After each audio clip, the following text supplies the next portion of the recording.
Radiola Radio.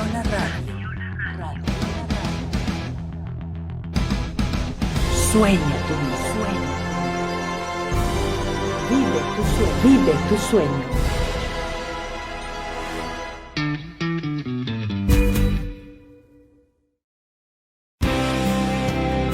Radiola presenta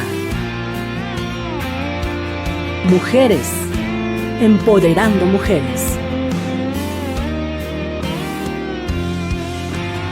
Con Minerva Acosta,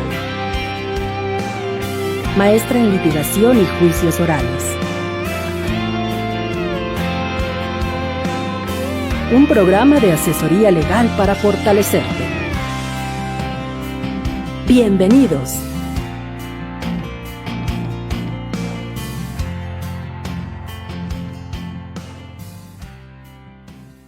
Voy pasando. Muy buenas noches, ¿cómo están todos ustedes? Bienvenidos a su programa, segundo programa de Mujeres Empoderando Mujeres con nuestra maestra Minerva Acosta, maestra en Derecho, que hoy tiene una invitada especial porque el tema va a estar más que interesante. ¿Qué sucede con la herencia de nuestros familiares cuando ellos fallecen? Ese será el tema de esta noche. Mine, ¿cómo estás? Bienvenida en esta semana, para muchos de vacaciones, para otros de trabajo, y nosotros contentos de poder tener un tema tan interesante. Hola Sandra, buenas noches, muy bien, muchas gracias. Sí, efectivamente, mira, hoy vamos a dilucidar algunos temas de qué debemos hacer cuando nuestros familiares fallecen y queremos disponer de sus bienes, ¿no? ¿Cuál es el trámite que se tiene que hacer ante el juez o ante el notario, según corresponda? Y para eso tenemos de invitada a la licenciada Lupita Porcayo, abogada asociada de Supremo Legis Abogados. ¿Cómo estás, Lupita?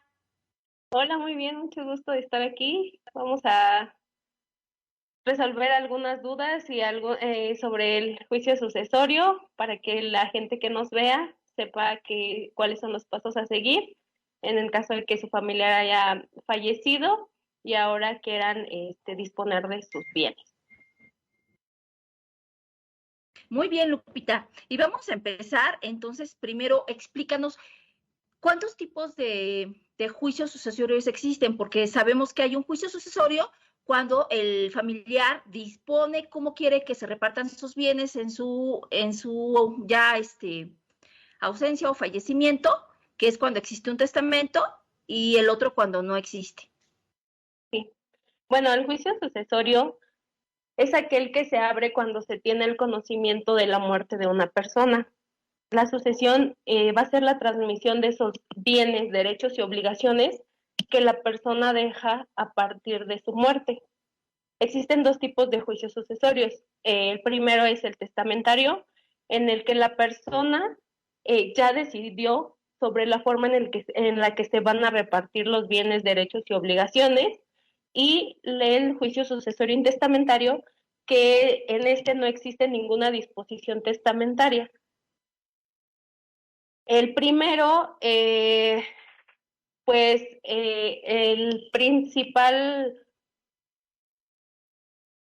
la principal base de ese juicio, que es el testamentario, es precisamente que la persona haya manifestado su voluntad mediante las formalidades que establece la ley. En este supuesto, la persona debe de acudir ante notario público a manifestar su voluntad en compañía de dos testigos. Esos dos testigos tienen que ser personas la persona decida, la persona que va a realizar el testamento decida, y obviamente el notario público va a identificarlos y también va a determinar si ellos son unos testigos idóneos y que no influyan en la decisión de la persona que está emitiendo su voluntad acerca de la forma en que se van a repartir los bienes. Esas son las formalidades que debe seguir una persona cuando realiza un testamento. En cambio, cuando la persona muere y no dejó ninguna disposición testamentaria, se abre un juicio sucesorio intestamentario, que considero es uno de los más comunes, porque muchas de las personas no dejan una disposición testamentaria. Entonces, se abre este juicio y este juicio consta de 4 etapas. La primera de ellas es la denuncia del testamento y el nombramiento del albacea. La segunda sección se compone del inventario y avalúo de todos los bienes. La tercera tiene que ver sobre la administración de estos bienes. Y, por último, la partición y la adjudicación de todos estos bienes que tiene la persona. No solo bienes, también derechos y obligaciones, porque el conjunto de todos estos bienes se llama herencia, pero hay que tener en cuenta que la herencia no se la transmisión de los derechos, bienes y obligaciones no se extingue con la muerte de la persona. El juicio intestamentario se tiene que llevar a cabo mediante una denuncia, como ya lo había comentado, pero la persona que denuncia este juicio tiene que acreditar cuál es el parentesco que lo unía a la persona fallecida. O también lo puede denunciar un tercero, pero aunque no sea familiar directo, tiene que él, en su escrito inicial de demanda, nombrar a las personas que él considere que tienen derecho a la herencia. Posteriormente a esto, pues el juez va a pedir que se le notifique a las personas que son posibles herederos o que se les considera con derecho a la herencia. El juez va a notificar a estas personas y les va a dar un plazo de 30 días para que se apersonen al juicio y pues precisamente peleen, por decirlo así, estos derechos que les corresponde por la herencia. Aquí, Lupita, transcurrido este plazo, bueno, las personas obviamente tienen que presentarse en el juicio y posteriormente se da un plazo. El juez fija un plazo para que esos presuntos herederos precisamente lleguen al juzgado y se realice una junta de herederos. Esto con la finalidad de nombrar a un albacea. El albacea va a ser esa persona que va a representar a todos los herederos o a las personas que ya se les consideró con ese derecho a la herencia. Va a ser la persona que los va a representar y no solo los va a representar, se va a encargar de administrar todos esos bienes, derechos y obligaciones en representación de los herederos. Al albacea, por ejemplo, se le va a entregar todos aquellos documentos que sean importantes para determinar cuántos bienes tenía la persona, o tiene o cuenta. Incluso no solo bienes, también puede tener deudas. Puede, no sé, pudo haber prestado dinero y tiene a nombre del de cuyos un pagaré. Alguien le firmó un pagaré a su favor. Entonces el albacea no solo va a administrar la cuestión de los bienes inmuebles o muebles que tenga el difunto, sino también las deudas que pudiera tener o cobrar las obligaciones que otros tienen para con él. Un ejemplo de eso, Lupita, por ejemplo, muchas veces ya en la práctica no se cuenta, por ejemplo, con la posesión de un inmueble. Ese inmueble a lo mejor está siendo habitado por alguien que tiene una posesión derivada, ¿no? Puede ser la segunda esposa del de cuyos, ¿no? Entonces, ahí, como la segunda esposa tiene una posesión derivada y esa posesión derivada no le da el derecho de adquirir una prescripción positiva o negativa, Entonces ahí el albacea puede reclamar el mejor La derecho, entrega. ¿no? Exactamente, la devolución de entrega o un juicio plenario de posesión o lo que sea, ¿no? Esa es una de las De, cualidades del albacea. de También hecho, aquí a ajá, lo mejor, Lupita, es bien importante platicarle a las personas que antes de que se haga el nombramiento del albacea puede haber varios juicios previos, ¿no? Como que, ujú, pues eh, que antes las personas tenían muchos nombres, ¿no?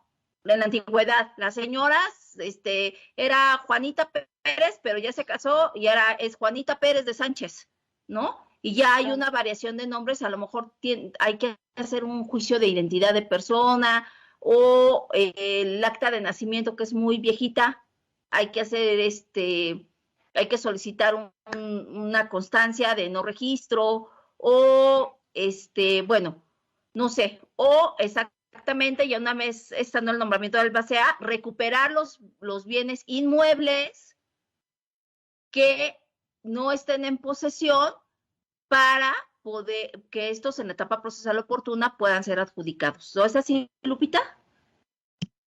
Sí, de hecho, pues nos hemos topado en el despacho con varias situaciones de este tipo, precisamente cuando las personas ya son muy grandes, nos ha tocado personas que han muerto a lo mejor de 101 años, 102 años, entonces sí es un tema el hecho de que no exista algún registro, no exista un acta de nacimiento, tenga varios nombres.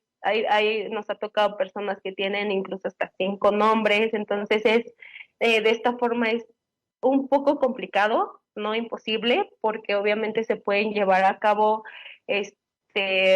juicios no contenciosos, de jurisdicción voluntaria en la que se puede aclarar todo eso mediante, pues ya se emiten ciertas pruebas para acreditar que no sé, que Juanita Pérez también se llamaba Petra y Juana Pérez, no sé, por ejemplo, ¿no? O sea, se tiene que hacer ciertos trámites, pero esto es mediante un procedimiento no contencioso para acreditar eso.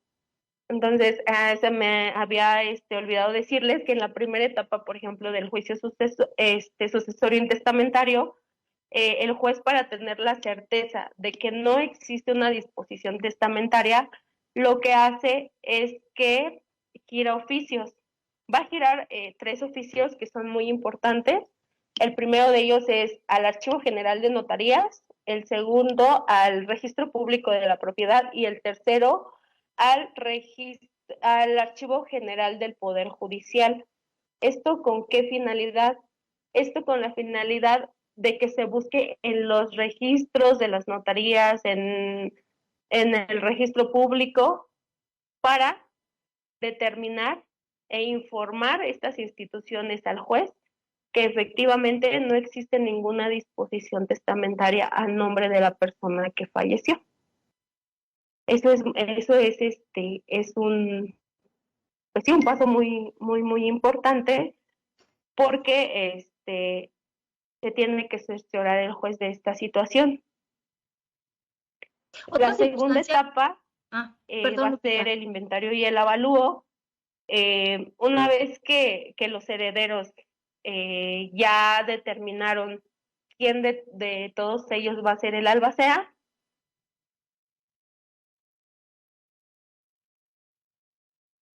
tiene que aceptar el cargo de albacea y posteriormente en un plazo de 30 días que otorga el juez, tiene que hacer el inventario y el avalúo de los bienes. Obviamente, pues esto tiene que recabar los documentos, no sé si tiene propiedades, pues las escrituras públicas, todo debe de allegarse de todos aquellos documentos que formen parte del inventario y que sean parte de la masa hereditaria. Y bueno, se dará.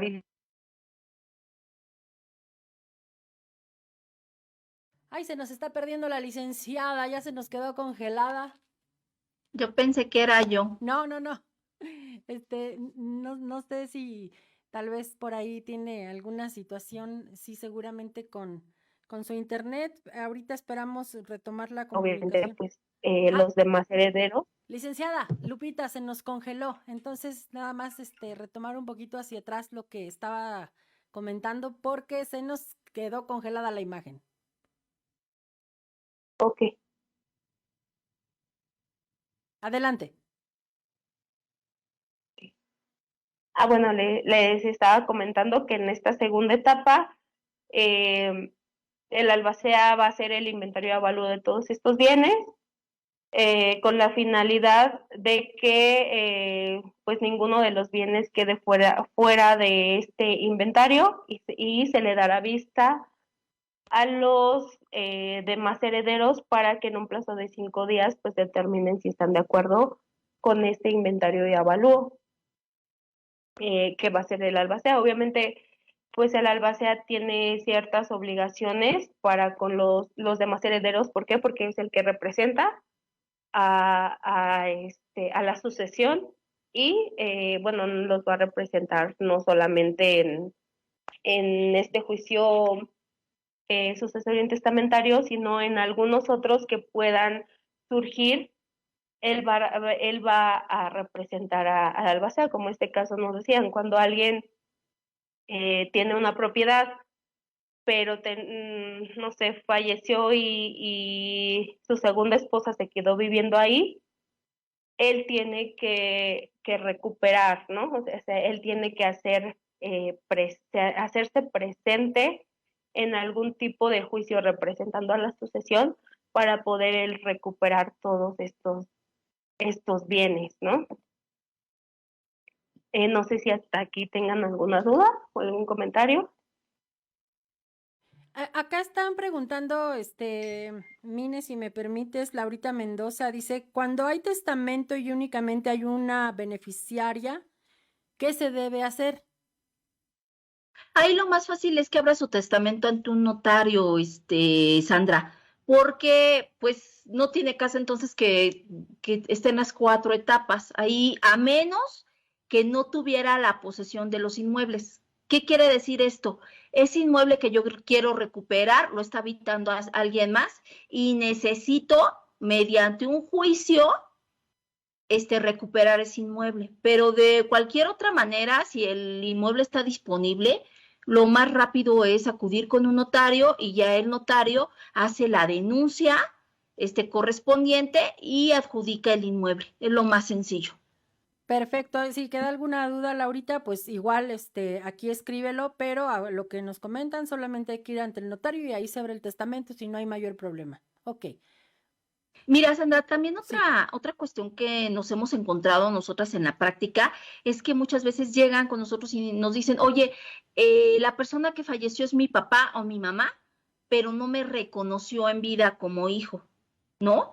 Y ese tipo de asuntos se complica un poco más porque ahí previo o sea, nos podemos apersonar al sucesorio, pero el juez nos va a pedir cuál es nuestra calidad con la cual nos estamos apersonando al juicio, ¿sí? Entonces yo tengo que acreditar mi calidad de hija. ¿Cómo voy a acreditar mi calidad de hija? Previo o durante la vida del sucesorio, tengo que promover un juicio de identidad, un juicio de reconocimiento de hija, ¿no? Y en este caso, ¿a quién voy a demandar? Pues a la sucesión de mi papá o mamá, ¿no? Le voy a demandar el reconocimiento mío como hija, para que una vez ya de haber sido reconocida y que se practiquen las pruebas de ADN correspondientes y yo tenga una sentencia que diga que efectivamente soy hija de esa persona, entonces con esa sentencia poderme apersonar al juicio, porque no es raro encontrarnos con que muchas veces las personas no fueron reconocidas en vida por sus padres, a lo mejor sí convivían y por desidia o por lo que sea, no fueron a hacerlo formal mediante el registro, ante el registro civil, ¿no? Y entonces, ¿qué pasa? Ya no puedo reclamar mis derechos, no, sí puedo, pero tengo que agotar un juicio previo de reconocimiento de estado de hijo. Ajá. Oye, Mine, y por ejemplo, hay un hijo no reconocido, pero ya es un adulto. Entonces nunca conoció al papá. Y vamos a suponer que el papá a lo mejor ya murió. Ese hijo de más de 50 años puede llegar y decir, pues ya llegué, ¿qué me tocó? O cómo se procede ahí, porque ya murió el papá, a lo mejor el ADN es con los medios hermanos, ¿o cómo? Sí, se pide ADN con los hermanos de Cuyus, o en su defecto, también se puede exhumar el cadáver, ¿no? Para tomar la muestra de los huesos de ADN. Ahí depende mucho del criterio del juez. Algunos jueces dicen sí que se exhume, otros dicen no, se va a agotar con los tíos o con los familiares cercanos.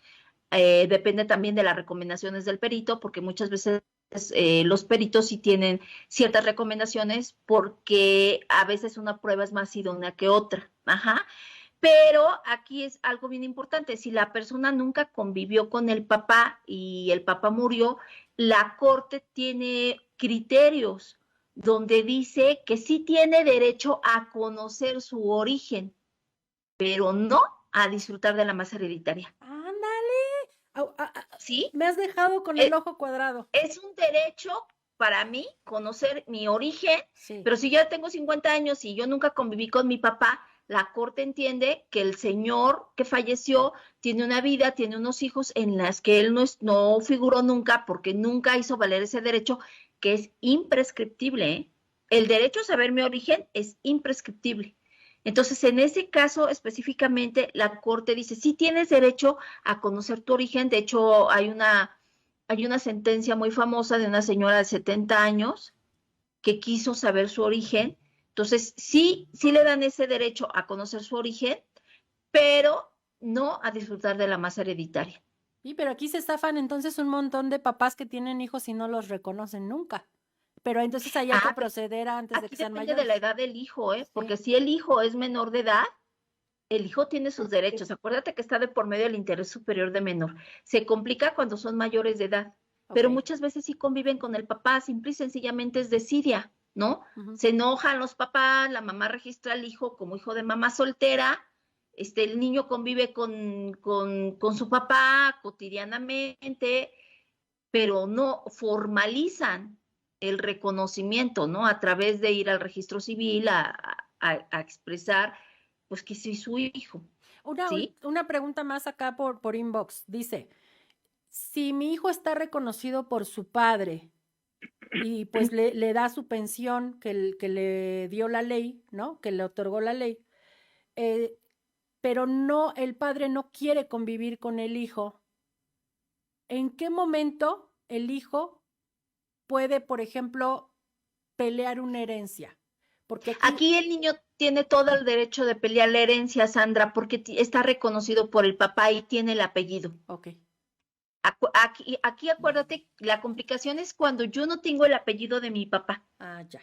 Okay. Yo, Minerva, no fui reconocida por mi papá y entonces yo necesito acreditar que soy hija de mi papá para poder tener derecho a gozar de los bienes hereditarios, ¿no? Okay. Pero si el niño tiene los apellidos, aunque no conviva con el papá, es su papá. En el momento que el papá fallezca, yo como hijo me apersono al juicio sucesorio. Si ya lo abrió alguien más, me apersono porque tengo derecho, y si no lo ha abierto alguien más, lo puedo hacer yo también, ¿no? ¿Cómo sabes, por ejemplo, si tu papá nunca te quiso ver, pero sí te reconoció?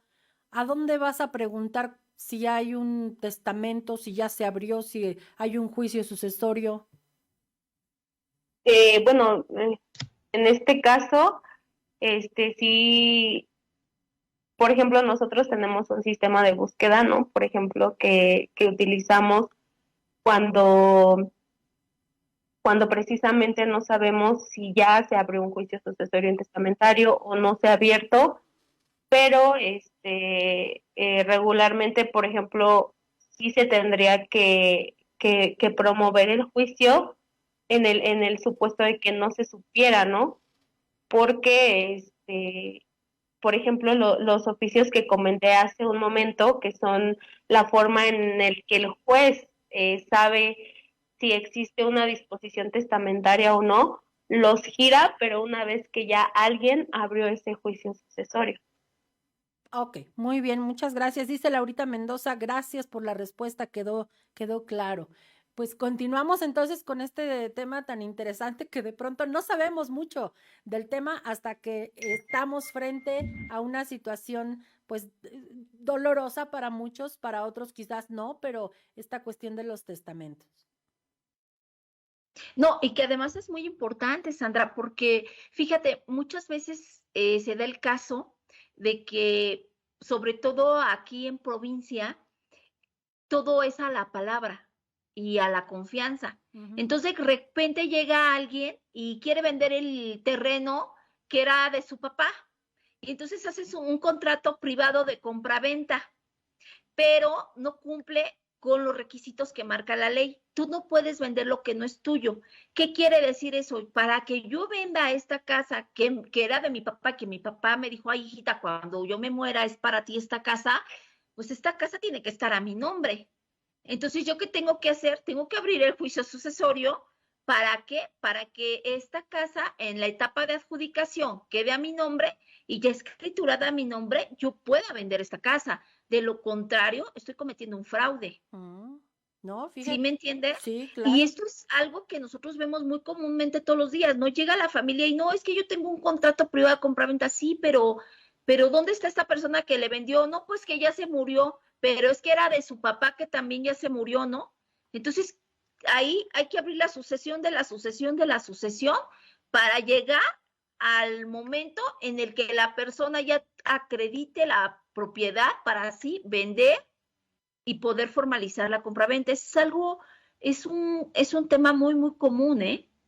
Sí, Más común bueno, de lo que tú crees. Es muy importante, primero, si hay un testamento, bueno, formalizar la voluntad del decuyus a través de un notario o también lo pueden hacer ante un juez de lo familiar o en su defecto, si no hay una disposición por parte del decuyus de cómo quiere que se dispongan de los bienes, entonces abrir el sucesorio, ¿no? ¿Qué es Sí cuyos? es, y sí es un tema muy, muy importante, porque Sí. si yo dispongo de un bien que no me ha sido adjudicado, es dilapidación de bienes, Sí, ¿no? también es un delito. Además, la herencia de la herencia, o sea, imagínate, el tatarabuelo dejó una herencia que ahora el bisnieto, quiere vender esa casa y cuando la quiere vender, los papeles están hechos.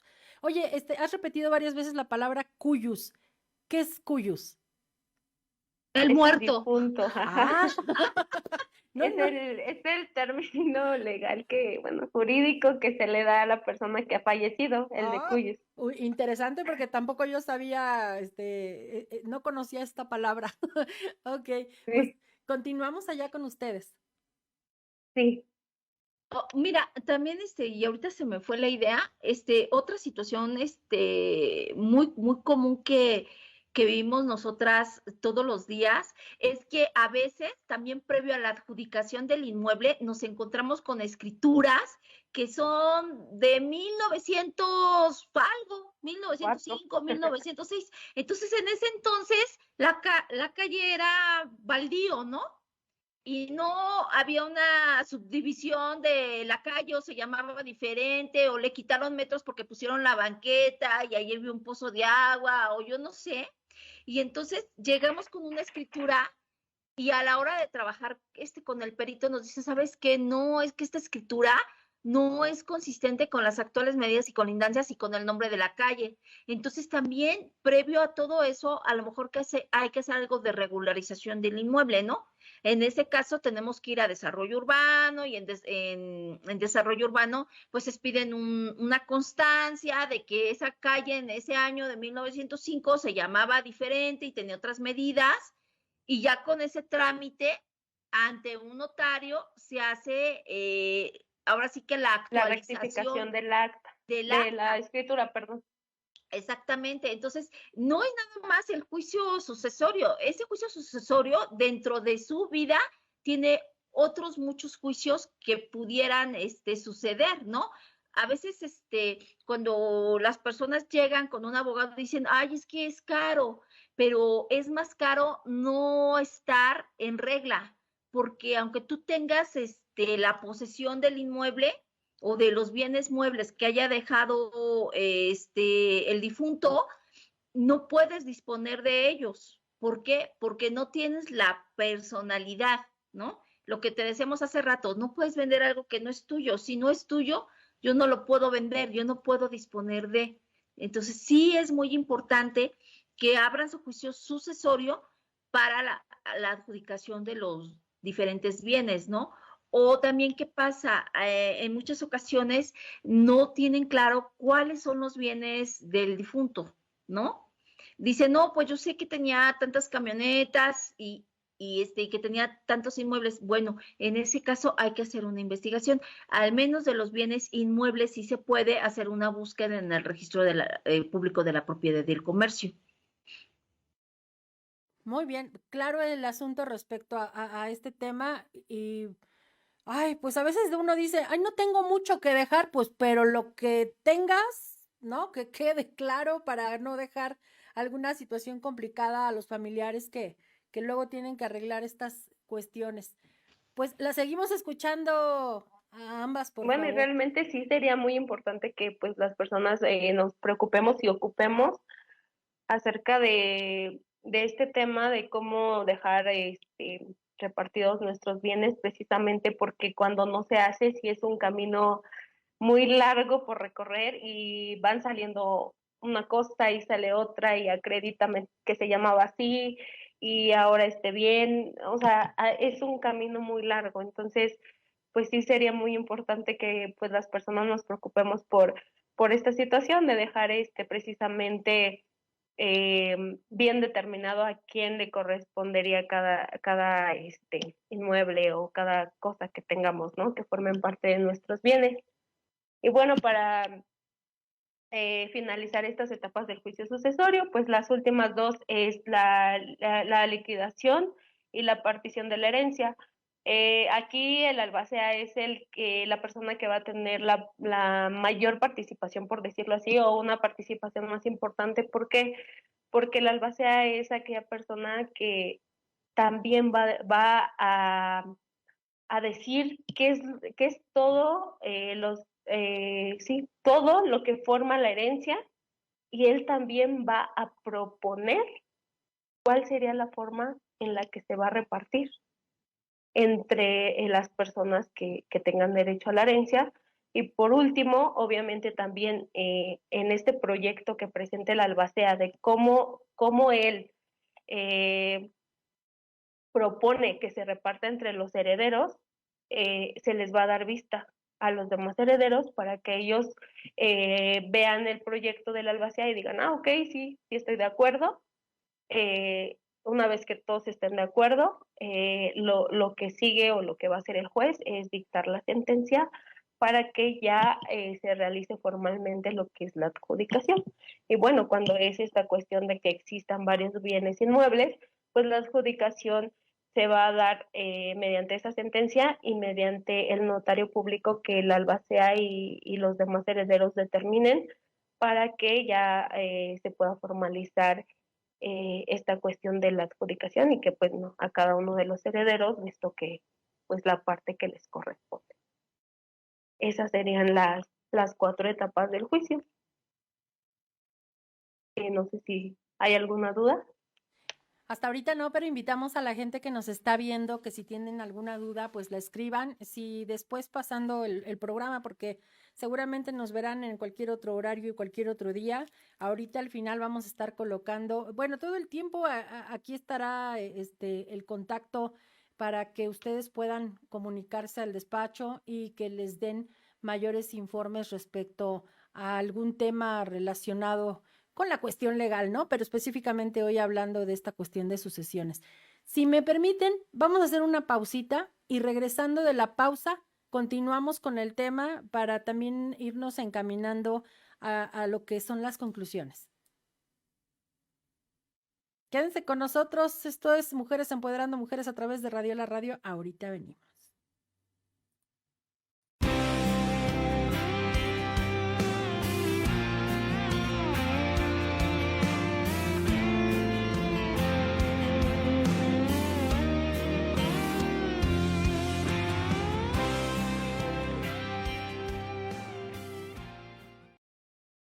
MAT, servicios contables y legales. Somos un equipo de profesionistas con experiencia comprobable en auditorías y trámites ante el SAT, el IMSS, el Infonavit y la Secretaría de Finanzas Locales. Nuestros colaboradores se actualizan constantemente y se encuentran a la vanguardia de los cambios. Nuestro objetivo es la excelencia en la prestación de servicios legales y fiscales personalizados con el más alto nivel profesional, ético y moral. Buscamos siempre el desarrollo integral de todos y cada uno de los integrantes de nuestra firma, destacándose por su preparación y trayectoria profesional, siendo una de sus mayores satisfacciones compartir con nuestros clientes los principios y objetivos que nos distinguen de acuerdo a sus necesidades. MAT, Servicios Contables y Legales.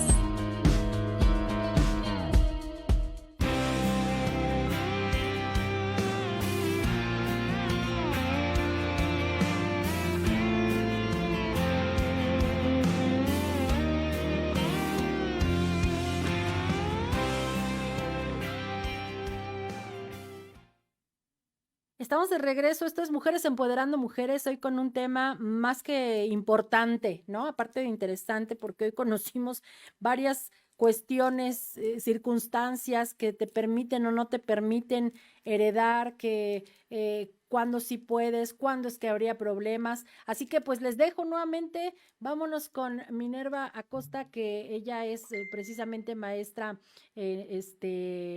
maestra en Derecho, y también les voy a invitar para que vayamos con nuestra licenciada Guadalupe Porcayo, abogada asociada de Supremum Legis Abogados. Adelante. Bueno, por último, para concluir este tema, es muy importante que nosotros tengamos el conocimiento de las personas que están reconocidas en nuestras leyes civiles, que tienen ese derecho a poder heredar los bienes del decuyus. En este caso, pues son los descendientes de la persona, los descendientes, pues son los hijos del difunto. Los ascendientes serían los padres en caso de que los hijos, de que no haya hijos.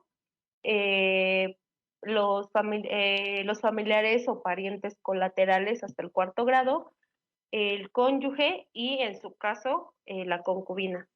Son los que marca nuestra legislación civil, que tienen derecho a la herencia del decuyus. Y bueno, comentar algo muy importante, cuando se denuncia esta sucesión, es muy importante que se anexen a esta varios requisitos. Por ejemplo, al ingresar la demanda del juicio sucesorio, se tienen que anexar ciertos documentos. El primero de ellos sería, y el más importante, pues el acta de defunción de la persona que falleció, y las actas de nacimiento de todos los posibles herederos o los que se considera que tienen derecho a heredar. Esa sería el requisito principal, el acta de defunción. No sé si tenga algo que decir. Pues también recordarles que también existe el repudio de la herencia, ¿no? Lupita, porque acuérdense que no nada más se heredan los bienes, también se heredan las deudas. Entonces, previo a aceptar una herencia, pues asegurarse qué es lo que están aceptando, ¿no? Porque mucha gente piensa que con la muerte se extinguen las obligaciones y no es así. Las obligaciones subsisten a través de este caso de la sucesión, ¿no? Entonces, previo a aceptar una herencia, asegurarse que realmente van a adquirir bienes y no obligaciones, ¿no? No va a quedar con las deudas de mi familiar que falleció. Eso es algo muy, muy importante y que a lo mejor pocas veces nos dicen. Y ya para concluir, Lupita. Bueno, para concluir, esta fue una explicación lo más amplia posible que pudimos, porque realmente este juicio es muy largo y eh, muy tedioso en algunas cuestiones a veces, pero bueno, es para que ustedes tengan un panorama más amplio de pues los requisitos que se necesitan, cuáles son las etapas de este juicio, y algunos términos, ¿no? Por ejemplo, ahorita nos comentan, no sabían quién era el de Cuyus, o por ejemplo, muchos dicen el albacea, ¿no? ¿Qué es eso? O sea, hay muchas cuestiones o términos jurídicos que muchas veces no se entiende o no se comprende, ¿no? Pero bueno, espero que hayan tenido un panorama más amplio de lo que es el juicio sucesorio en testamentario, y que aunque es un poco difícil, pues, o tedioso, más que nada tedioso por el tiempo que a veces se lleva el resolver estas cuestiones de los bienes, derechos y obligaciones de una persona que ya murió. Yo creo que es muy importante para que precisamente no se caigan en otras conductas que no están permitidas por el derecho, porque como ya lo habían comentado en el despacho, sí tenemos muchas cuestiones de este tipo en el que dicen, pues mi papá ya falleció, pero tengo un hermano y mi hermano pues ya vendió todos los bienes, ¿no? Que eran de mi papá, mi hermano ya los vendió, y pues los demás hermanos realmente no tenemos nada, ¿no? Entonces esto es para que precisamente tengan como un panorama un poco más amplio. Obviamente esto es un tema inmenso porque, bueno, faltaría explicar, por ejemplo, eh, si llega a la herencia pues sí, a presentarse al juicio sucesorio una concubina, cuánto de la herencia le corresponde, a los padres, cuánto les correspondería a los hijos, si llegan hermanos y medios hermanos, cuántos. Es un tema muy amplio, pero espero que, bueno, a grandes rasgos hayamos resolvido las dudas que pudieran tener, y que tengan un poco más de conocimiento de cómo se lleva a cabo este procedimiento.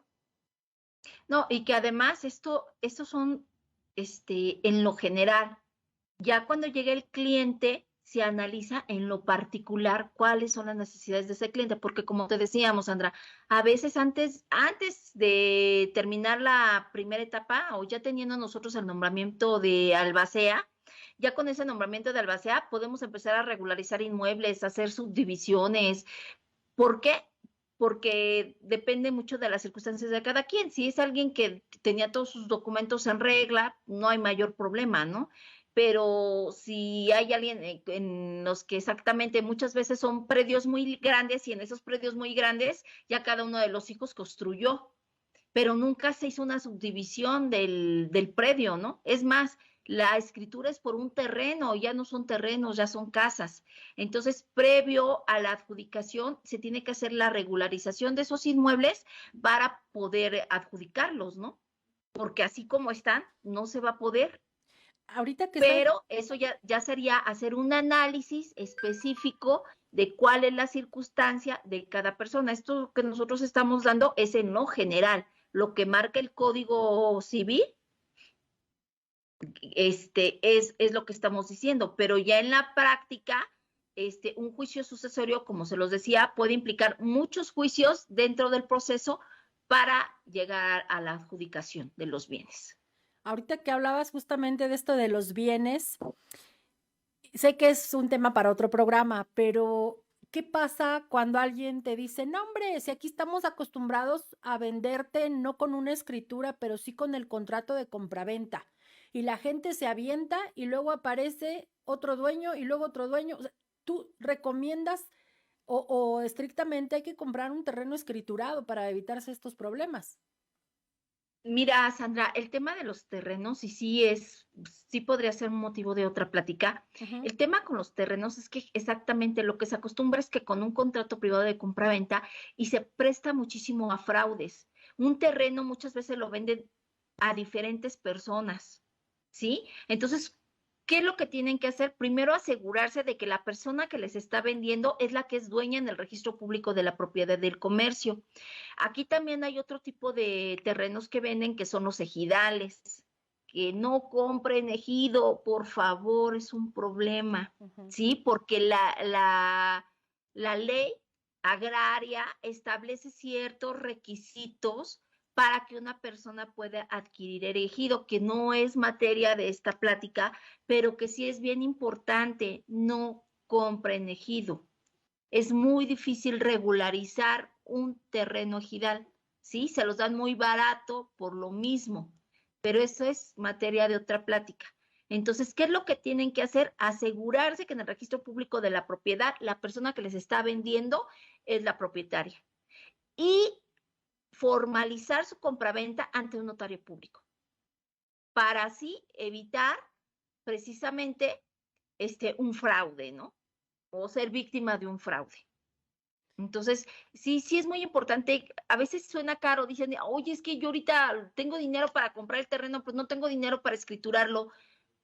Pues hagan el esfuerzo de hacerlo bien, porque eso les va a evitar muchos dolores de cabeza, les va a evitar honorarios de abogados, les va a evitar que haya sido un fraude, que tengan que seguir un proceso penal por el fraude que les hicieron, les va a evitar muchas cosas, pero sobre todo ustedes asegúrense, vayan al registro público de la propiedad y hagan la búsqueda de ese documento que les está dando, porque también es muy común que les den escrituras falsas. Nosotros así tenemos varios asuntos ya tipificados como fraude con carpetas de investigación y pues les dieron una copia hasta de la escritura del terreno o de la casa y sucede que la escritura era chocolate, ¿no? Entonces ya a la hora que se les empiezan a esconder porque ya nomás no les entregan y no les entregan y no les entregan, es cuando se dan cuenta, o nos damos cuenta nosotros, porque hacemos la búsqueda en el registro público de la propiedad, de que el propietario es otro y que es un fraude. Entonces, sí es muy importante que cuando quieran hacer una compraventa de un terreno, de una casa, revisen que está regularizado. Y si no saben, que se acerquen a nosotros como abogados para que los asesoremos y que esa compraventa sea lo más segura posible. Muy bien. Dicen siempre que no hay que comprar problemas. Entonces, desde ahí empezamos haciendo las cosas lo mejor posible ya que uno va a invertir muchas veces tu único capital en un terreno para construir tu casa, pues no arriesgar precisamente y asegurarse, incluso cuando te dicen, aquí están las escrituras, aquí está el dueño, incluso cuando te dicen esto, tienes que verificar que el dueño es el mismo que paga el predio y es el mismo que está en... ¿Dónde me dijiste que se verifica? El registro público de la propiedad y el comercio. Ok, nada más para estar seguritos, ¿no? Porque pues un papel cualquiera te lo vende. Exactamente. No, y también las escrituras las falsifican, Sandra. Nosotros en la práctica, pues, es nuestro pan nuestro de todos los días, ¿no? No es que me dio copias hasta a veces hasta la original, mire, me dio la escritura. Ay, Dios. Y ya cuando nosotros hacemos la revisión, pues nos damos cuenta de que no es cierto, de que la escritura es falsa. Entonces, sí es bien importante que vayan al registro público de la propiedad y que si no le entienden, pues simple y sencillamente se acerquen a un abogado, porque ese abogado tiene que hacer toda esa investigación para que la compraventa sea lo más segura posible, ¿no? Sí, claro, porque a veces queremos precisamente ahorrar en los especialistas, que son los que te van a hacer estos trámites, y uno no sabe. O sea, si tú de pronto uno piensa que todas las personas actúan de buena fe y entonces tú crees y entonces ves una supuesta escritura que es original y al rato llegas y te dicen, con permiso, aquí vivo yo, y ¿cómo? Pero si compré, y de esos casos se dan un montón. Y supongo que el que compró pues ya perdió su dinero porque hay un dueño original. No. ¿Ah, no? No pierden su dinero. Mira, la ley establece, el Código Civil establece que cuando alguien te vende y tú ya tienes una sentencia condenatoria firme, tiene que responder por la evicción, así se llama. La evicción es cuando yo te tengo que responder a ti porque hay una persona que tiene un mejor derecho que tú sobre ese inmueble. Entonces, esa persona puede reclamar a través del juicio una evicción y esa persona que le vendió está obligada a resarcirle el daño. Ah, bueno, no más que de aquí a que eso sucede, imagínate todo el trámite y el dinero que vas a gastar en abogados para que te regresen el dinero. Mejor y bien por ahí lo escuché no hace mucho, no hay que comprar problemas, vámonos más a la segura, ¿no? Las voy a dejar para que concluyan el tema de esta noche, que fue sucesiones, nada más que me desvío un poquito en el camino cuando escuché esto de los terrenos y las herencias y entonces ya nada más para terminar, pues estar seguros, hacer los trámites correspondientes. ¿Algunos otros consejos que ustedes nos den al auditorio? Pues principalmente denunciar la sucesión en cuanto pues nuestro familiar haya fallecido, para que pues todos estos bienes que él pudo haber hecho en vida pues tengan un buen fin, o se les sean adjudicados a las personas que se le considere con derecho a esto, a los bienes. Y para los que estamos todavía con vida, pues que dejemos nuestras cosas en orden. En septiembre es el mes del testamento y es mucho más económico hacer el testamento que en cualquier otra fecha. Y es una muy buena oportunidad de decir cómo queremos que se disponga de nuestros bienes y no dejar problemas a nuestros familiares. Sin duda también eso, siempre pensar en que no importa lo que tú tengas, hay que dejarlo en orden, lo más que se pueda, porque a veces incluso cuando dejas en orden y llega alguien y dice, no, no estoy de acuerdo, y se hace, quieren anular ese testamento a pesar, ¿se puede anular un testamento cuando la voluntad del difunto ahí, ¿cómo le llaman? ¿Cómo le llaman? Del de cuyos. Cuyus. Cuando la voluntad, el cuyus es la nueva palabra de hoy que utilizan legalmente para hablar del difunto. Entonces, imagínate que tú dices, bueno, esta es mi voluntad, por loca que sea, le quiero dejar toda mi herencia a los refugios de perritos. Y de pronto llegan los hijos y dicen, no, ¿cómo? Si somos los hijos, ¿puedes tú invalidar la palabra de alguien que lo decidió en vida? Sí se puede, pero se tiene que cumplir con requisitos muy específicos en la ley. Aquí pues tendrían que acreditar que la persona pues no estaba en sus facultades mentales, ¿no?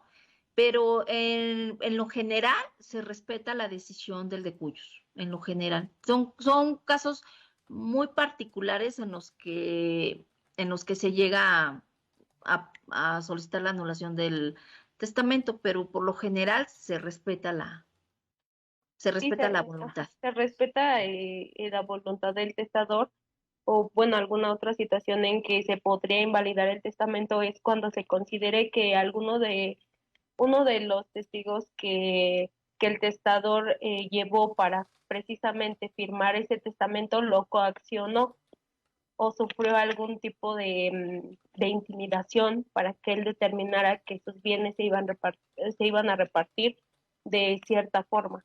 Ese es otro de los ejemplos que podría ser para poder invalidar algún testamento. Muy bien. Pues ahí está la información. De hecho, los datos están apareciendo en su pantalla para que ustedes pues se acerquen a los especialistas. Es lo que decíamos hace un rato.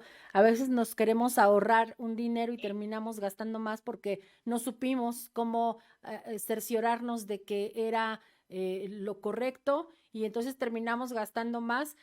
Acérquense a nuestros abogados de Supremum Legis Abogados, están los datos apareciendo en su pantalla, síganlos también. Gracias a Guadalupe Porcayo, que precisamente es abogada asociada de esta firma, y Minerva Costa, maestra en litigación y juicios orales, pues gracias por este tema. El próximo lunes, en inicio de semana, los vamos a esperar con un tema diferente, tratando siempre de empoderar, siempre de tener la información suficiente para poder dar un paso pues certero.